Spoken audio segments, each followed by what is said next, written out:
À l'occasion des assises de l'AGOA, le ministre d'État, ministre de l'Industrie, a bien voulu nous accorder quelques minutes de son temps. Je ne saurais davantage commencer ses propos sans lui dire, lui présenter toutes nos félicitations. Monsieur le ministre, bonjour et félicitations pour votre nomination en tant que ministre d'État. La dernière fois où on s'était vu, ça n'avait pas encore eu lieu. Félicitations au nom de la direction d'Ivoire TV. Voilà. Et puis, vous êtes là pour les assises, comme je le disais tout à l'heure, pour l'AGOA. Alors, dans un jargon, je dirais un peu du commun du mortel, l'AGOA, qu'est-ce que c'est?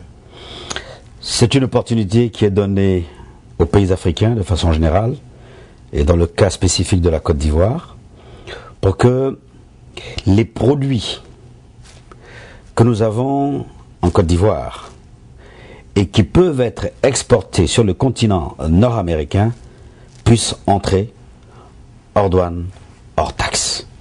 C'est cela, cette disposition qui a été prise depuis quelques années par le président Clinton, et depuis, un certain nombre de produits africains dans le textile et dans les matières premières de façon générale bénéficient d'une disposition particulière au cordon douanier américain.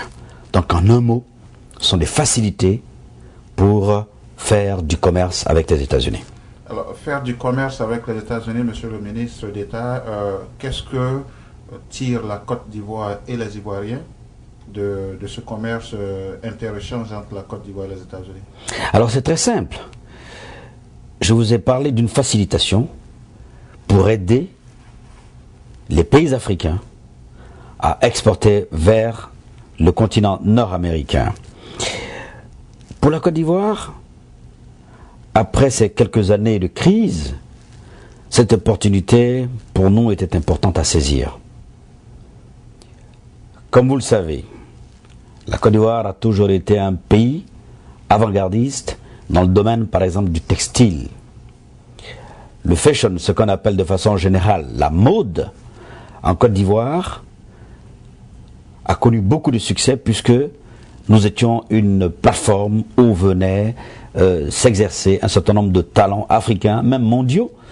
Et aujourd'hui, la Côte d'Ivoire entend reprendre justement ce leadership dans le domaine de la mode, car vous savez qu'il y a une usine à Abidjan du nom de Uniwax qui a amélioré extrêmement la qualité, les matériaux donc qui servent à la confection de façon générale dans le fashion, et nous pensons que nous pouvons tirer un profit extrêmement important parce que simplement c'est un produit qui est vendu déjà aux États-Unis, mais dont il faut amplifier, donner du relief pour que justement les tissus fabriqués made in Côte d'Ivoire puissent s'exporter sur le continent américain. Donc je cite cet exemple-là parce que le textile bénéficie, n'est-ce pas, de dispositions particulières, mais c'est également dans l'ensemble des autres matières de spéculation, notamment le café, le cacao, l'anacarde, pourvu simplement que toutes ces productions, cette transformation se fasse sur le continent africain, et donc dans le cas d'espèce de la Côte d'Ivoire, que ces productions et cette transformation se fassent en Côte d'Ivoire et exportées vers les marchés américains. C'est cela que nous gagnons et nous entendons amplifier le mouvement car l'AGOA, la Côte d'Ivoire a été éligible seulement donc il y a un an et nous entendons vraiment donner du relief à cela pour que nos exportations vers les États-Unis puissent connaître un boom. Ce qui certainement faciliterait un peu, je dirais, la vie de l'Ivoirien d'aujourd'hui parce que tout le monde se plaint, la vie est chère. Alors, je pense que, est-ce que l'AGOA pourrait certainement alléger un peu les conditions de vie des Ivoiriens? Non, il est très clair que l'AGOA, je l'ai dit, est un moyen que nous offre l'Amérique pour pouvoir exporter. Mais si vous voyez donc en termes d'image, regardez tout ce que nous pouvons tirer dans notre artisanat.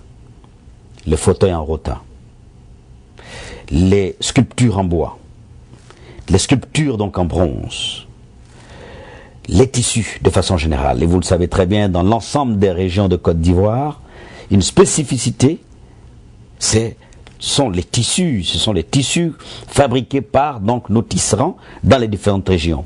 Les motifs sont différents, les couleurs sont différentes, et je crois que c'est ça que nous pouvons tirer comme profit dans ces échanges-là.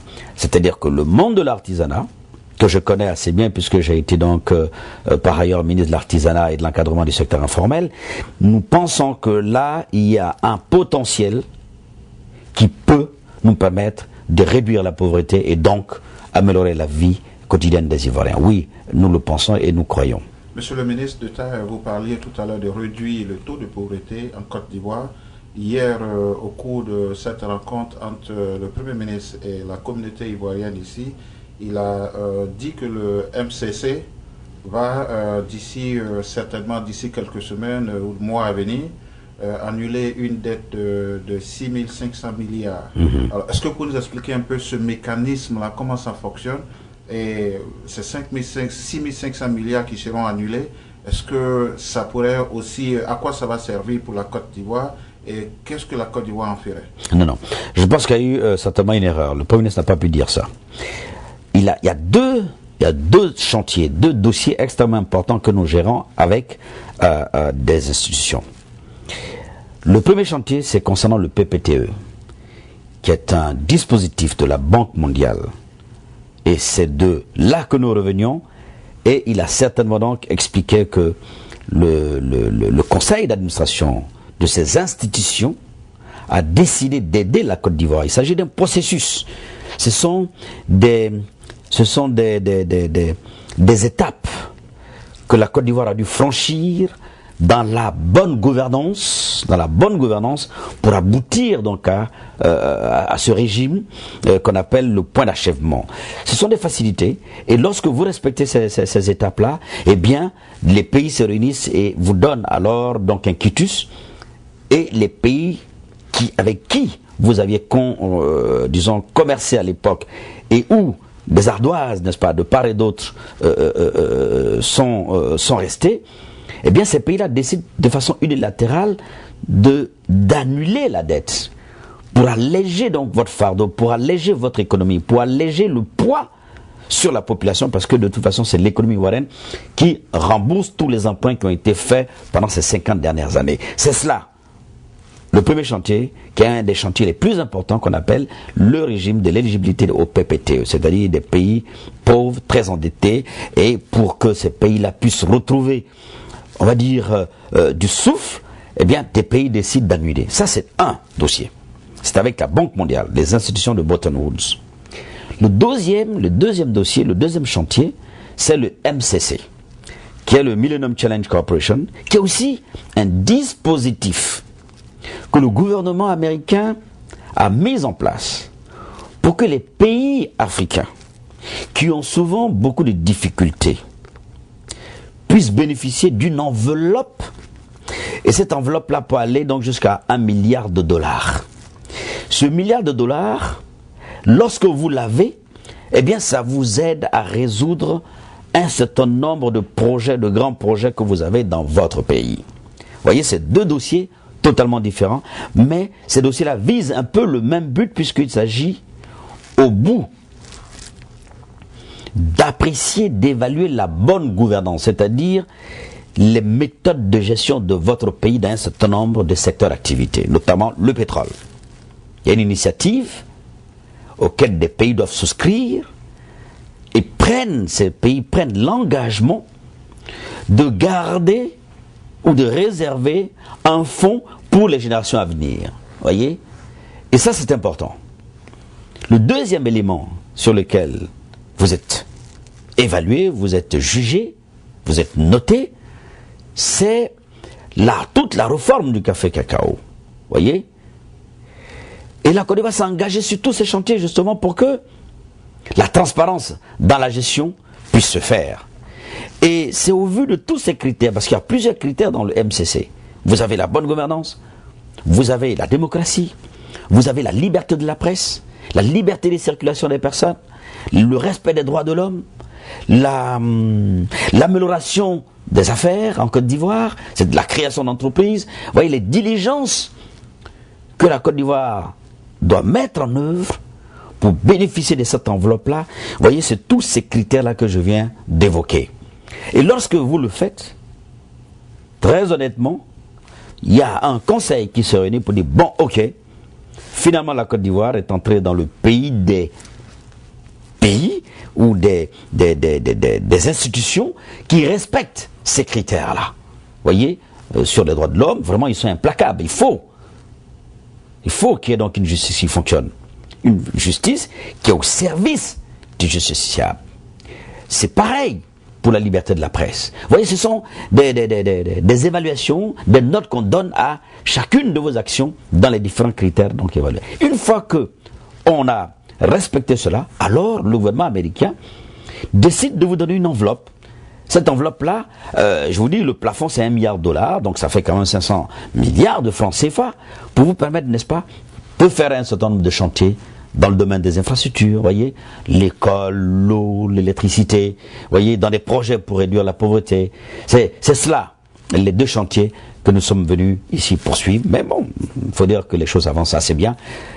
Nous attendons le résultat du premier chantier le 25 et 26 juin de ce mois. Par contre, le MCC, je pense qu'en toute honnêteté, ça va être pour 2013. Monsieur le ministre d'État, vous avez cité tout à l'heure un certain nombre de compartiments de développement de la Côte d'Ivoire.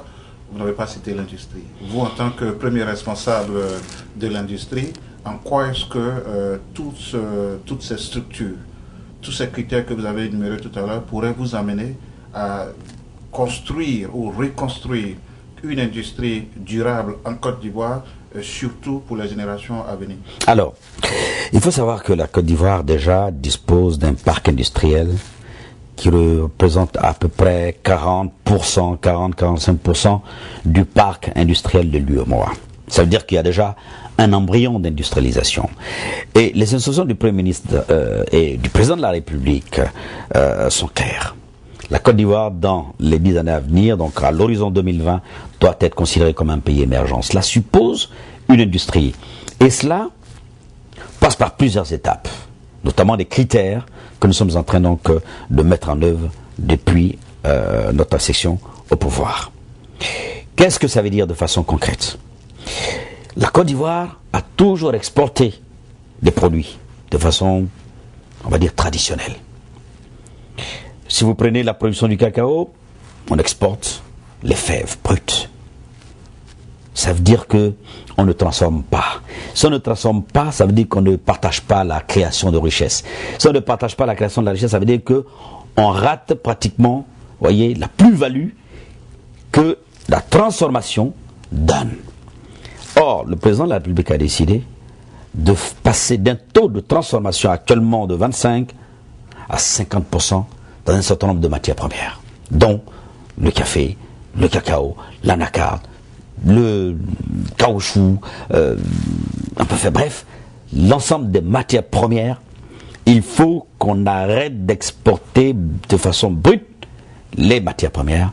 Il faut commencer donc un mouvement inverse, commencer donc à progressivement transformer, faire du semi, ensuite le produit fini. C'est cela que nous sommes en train donc de mettre en œuvre. Et je peux vous assurer que la promotion dans ce secteur-là est très importante.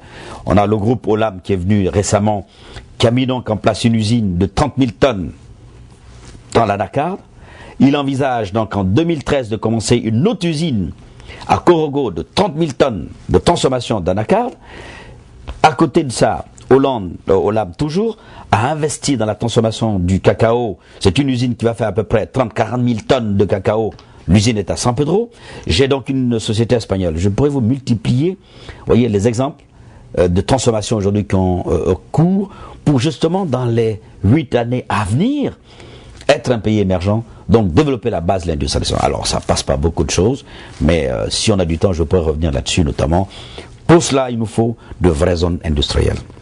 Monsieur le ministre, avec ce que vous êtes en train de dire, ça veut dire que certainement vous allez atteindre le programme du président, parce qu'il a dit qu'il se donne jusqu'en 2020 pour faire de la Côte d'Ivoire un pays émergent. À vous entendre, je crois que vous allez certainement y arriver avant 2020. Donc, ce que je peux vous dire, et c'est cela qui est important, c'est, voyez, le retour que nous avons. Nous sommes ici depuis pratiquement une semaine. L'intérêt qui est manifesté par l'ensemble de la communauté internationale autour de la Côte d'Ivoire, c'est cela qu'il faut apprécier, c'est cela qu'il faut regarder. Parce que n'oublions pas que c'est un pays qui a un très fort potentiel. C'est un pays où vous avez quand même à peu près 26% de sa population qui provient des pays limitrophes. En clair, un $1 investi en Côte d'Ivoire, c'est $1 investi au Burkina, au Mali, au Niger, au Nigeria même, donc dans l'UEMOA comme dans la CEDEAO. Et c'est cela l'intérêt qu'il faut retenir, c'est cela qu'il faut retenir. D'où l'importance des politiques intégrées, d'où l'importance des appuis que nous recevons, parce que tout le monde est convaincu que si la Côte d'Ivoire va bien, c'est toute l'Union économique et monétaire ouest-africaine qui sera bien. Et si cela est fait comme il le faut, dans la vision du président de la République, nous sommes sûrs que nous atteindrons, oui, effectivement, en 2020, l'objectif qui a été arrêté par le gouvernement, à savoir être pays émergent. Alors, Monsieur le ministre, vous disiez tout à l'heure que vous êtes ici aux États-Unis, ça fait juste une semaine. Alors, je pense que tout Ivoirien, comme moi aujourd'hui, se pose la question de savoir comment va la Côte d'Ivoire. Aujourd'hui, je peux vous dire que la Côte d'Ivoire va bien. Mais, comme tout pays sortant de crise, eh bien, il y a des étapes à franchir pour que de façon définitive nous entrons dans une paix totalement opérationnelle. Qu'est-ce à dire? Depuis le 11 avril, nous sommes sortis des difficultés. Il a fallu mettre en place de très grands chantiers qui touchent la sécurité du territoire, la sécurité des personnes. Ensuite, il fallait entamer donc la réconciliation nationale entre les Ivoiriens. Ils doivent se parler. Quelle que soit donc, on va dire, la gravité de ce qui a pu nous diviser, il faut qu'on revienne à de meilleurs sentiments et la Côte d'Ivoire travaille à la réconciliation entre ses fils. Ensuite, le troisième chantier qui demeure donc le plus loin, un des plus importants, qui va catalyser justement tous ces trois composantes, c'est la reconstruction et le développement économique. Je viens de vous en donner dans quelques extraits, mais il est important que ces trois éléments puissent aller de pair. Sans sécurité, on n'aura pas d'investissement. Sans réconciliation nationale, il va être difficile de reconstruire. Et évidemment, tous ces éléments-là doivent s'apprécier de façon globale pour que on puisse sortir des difficultés. C'est vrai qu'aujourd'hui, on a une question fondamentale, c'est l'emploi des jeunes. Il nous faut absolument régler cette équation. Mais je suis convaincu que cela va être fait. Aujourd'hui, c'est vraiment l'ensemble de la communauté qui aide la Côte d'Ivoire et je suis convaincu que nous arriverons donc à bon port. Monsieur le ministre d'État, quelle est la place de la diaspora dans votre politique de développement industriel en Côte d'Ivoire? Parce que à plusieurs reprises, son Excellence, Monsieur le Président de la République, a demandé à ses frères et sœurs de la diaspora de rentrer pour construire et reconstruire notre pays. Quelle est la place que vous accordez à cette diaspora dans votre politique? Alors, ce que je peux vous dire, c'est que c'est une question qui est centrale.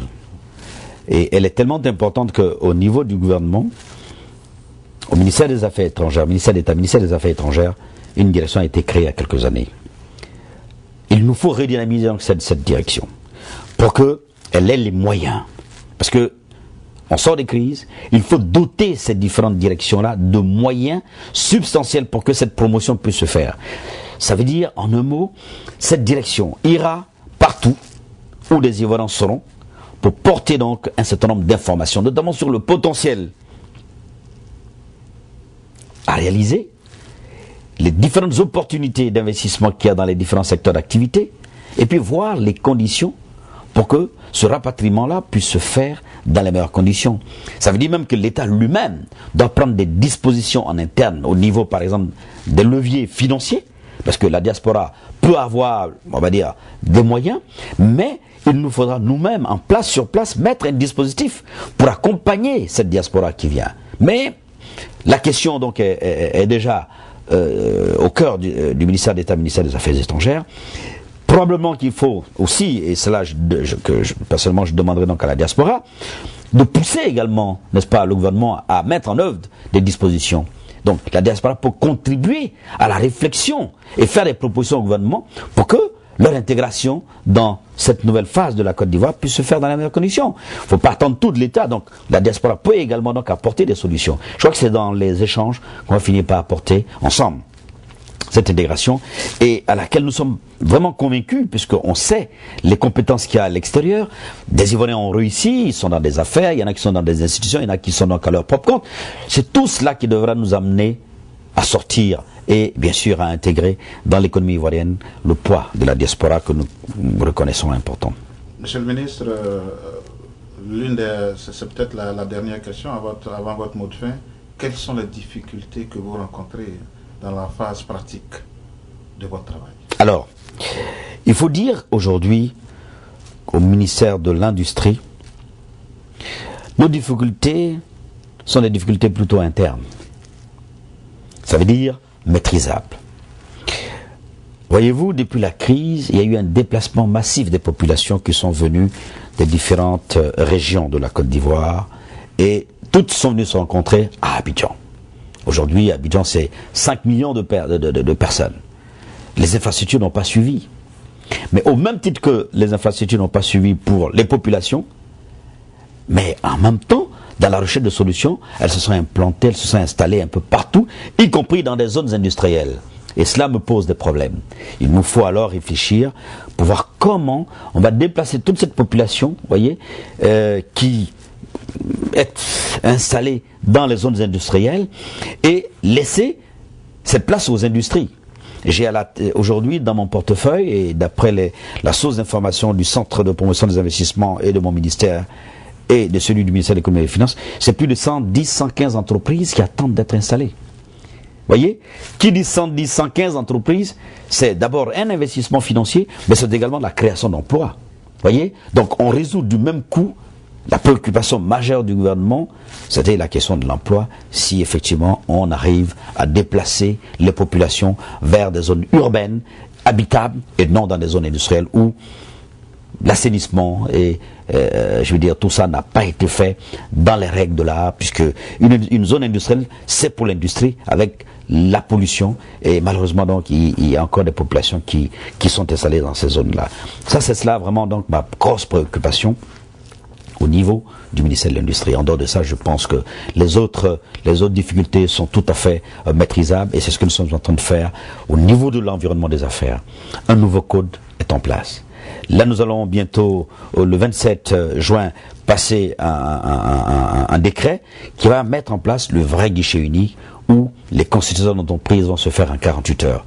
Le tribunal de commerce aujourd'hui est opérationnel. Vous voyez, c'est toutes ces dispositions-là pour améliorer l'environnement des affaires qui nous permettent d'atteindre également ces objectifs-là. Donc voilà un peu quelques éléments que nous avons pour améliorer notre propre dispositif, mais surtout pour que l'accueil des investisseurs, qu'ils soient nationaux d'ailleurs ou étrangers, puisse se faire dans les meilleures conditions.